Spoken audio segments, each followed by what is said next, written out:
बरसात की वो शाम, स्थान एक छोटा सा पहाड़ी गांव, हरियाली और ठंडी हवा से घिरा हुआ। नेहा 27 साल की, सुलझी हुई, सुंदर और समझदार। राज 24 साल का, मासूम चेहरा, लेकिन मन में कुछ अनकहा। पहली नजर की मासूम सी चाह। गांव की पतली पगडंडी पर बारिश की बूंदें गिर रही थी। नेहा छत पर कपड़े समेट रही थी और राज नीचे से आवाज दे रहा था, भाभी भीग जाओगी, नीचे आ जाओ। नेहा मुस्कुराई, इतनी सी बारिश में कुछ नहीं होता, और वैसे भी ये बारिश अच्छी लगती है। राज कुछ पल उसे निहारता रहा, उसके गीले बाल, मुस्कुराता चेहरा और आंखों में छिपी गहराई। उसका दिल कुछ कहने लगा। शाम को दोनों अकेले बरामदे में बैठे थे। नेहा ने अदरक वाली चाय बनाई थी। राज ने चुपचाप प्याली ली और बोला, भाभी आपकी बनाई चाय पीकर दिल सुकून पा जाता है। नेहा ने मुस्कुराकर जवाब दिया, सिर्फ चाय ही पसंद आई या कोई और बात भी है।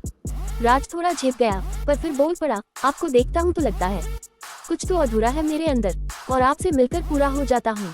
नेहा कुछ पल चुप रही, उसकी नजरें राज की आंखों से टकराईं, पर जवाब नहीं दिया।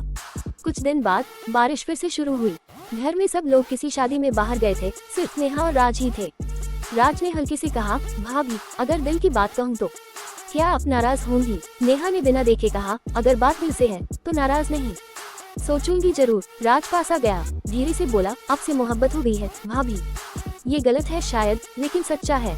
नेहा की आंखों में हल्का आंसू आ गया। उसने राज का हाथ थामा और कहा, कभी कभी रिश्ता नाम से बड़ा होता है, लेकिन हम उसे सही दिशा देना सीखे, यही मोहब्बत है। वक्त गुजरता गया, राज शहर पढ़ने चला गया। नेहा अब भी रोज उसकी भेजी हुई चिट्ठियां पढ़ती थी, जिनमें कोई चाह नहीं, बस एहसास होता था। उनकी मोहब्बत पूरी नहीं हुई, पर दिल में बसी रही, बिना छुए, बिना कहे। वो रिश्ता हमेशा रहा, बारिश की तरह जो आती है, भीगा जाती है और याद बनकर रह जाती है।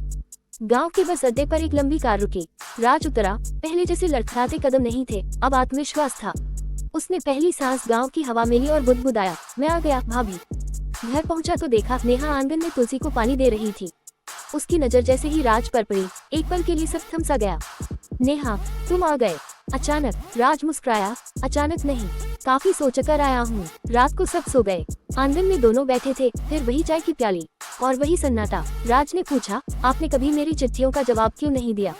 नेहा ने धीमे से कहा, जवाब होता तो कुछ खत्म हो जाता, और कुछ रिश्ते अधूरे ही खूबसूरत लगते हैं। राज की आंखों में नमी थी।